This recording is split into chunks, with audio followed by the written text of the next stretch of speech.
রাতের রাজা। একদিন রাতে আকাশের গা নীল পর্দার তলায় একটি ছোট্ট পিঁপড়ে ঘুমিয়েছিল। তার নাম ছিল মিঠু। মিঠু একটি বড় কৃতিত্ব অর্জন করতে চায়, রাতের রাজা হতে চায়। মিঠু তখন থেকে রাতের আকাশের দিকে তাকিয়ে থাকে। সে দেখে চাঁদ তার মিষ্টি হাসি ছড়িয়ে আকাশে জ্বলছে, তারা গুলি নাচছে, আর মেঘেরা দুলছে হালকা বাতাসে। মিঠু ভাবল, আমি যদি রাতের রাজা হতে চাই, তাহলে আমাকে আকাশের সমস্ত তারা ও চাঁদের সঙ্গে বন্ধুত্ব করতে হবে।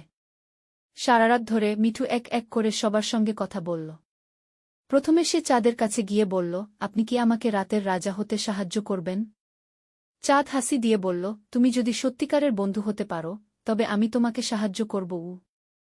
মিঠু তার পরের বন্ধু তারাদের কাছে গেল। তারারা সবাই মিঠুর কথা শুনে খুব খুশি হল। তারা বলল, আমরা তোমাকে বন্ধু হিসেবে গ্রহণ করি। কিন্তু রাতের রাজা হওয়া সহজ কাজ নয়। তোমাকে সবার সাহায্য করতে হবে। মিঠু সম্মতি জানাল এবং রাতের সঙ্গীদের সাহায্য করতে লাগল। মিঠু প্রতিদিন তার বন্ধুদের সুখ-দুঃখে পাশে দাঁড়ানোর চেষ্টা করল। সে চাঁদের জন্য একটি সুন্দর ফুলের তৈরি মুকুট বানাল, তারাদের জন্য সুন্দর গান গাইল, আর মেঘেদের হাস্যোজ্জ্বল কথা বলল।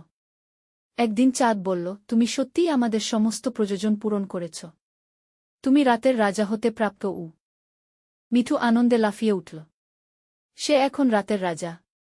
সে নিজে খুব খুশি, আর তার বন্ধুদেরও খুশি করেছে। সারারাত ধরে মিঠু তার বন্ধুদের সঙ্গে উপভোগ করল।